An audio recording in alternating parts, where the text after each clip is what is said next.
The report is a question in part 2 of the exam. So let's just be clear exactly what a report is. If we look at our definition here, it's an evaluation of a current situation, and typically there's some kind of recommendation.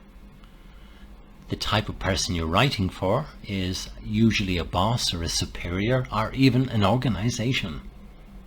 The style is generally formal. It can be neutral, of course, but generally speaking, we consider it a formal type of writing. We use headers or titles for each point, or in the case of the exam, for each paragraph. And of course, as a type of writing, it is possible to use bullet points in a report. So here's an example question. In this case, it's somebody who's completed a course, and the question tells you exactly what you need to include in the report. Information about what you learned from classes, what you thought about the teachers, and also how you felt about the instruction methods.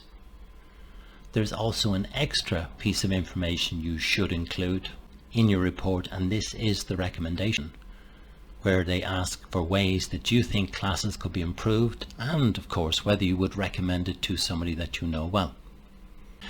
When we look at organizing a report, we always give a report a suitable title so that the reader understands what they're about to read. We have an introduction. In the introduction, you'll include details about the purpose of the report and also a heading. In this case, it's commonly the word introduction. Then you need to discuss the options from the question.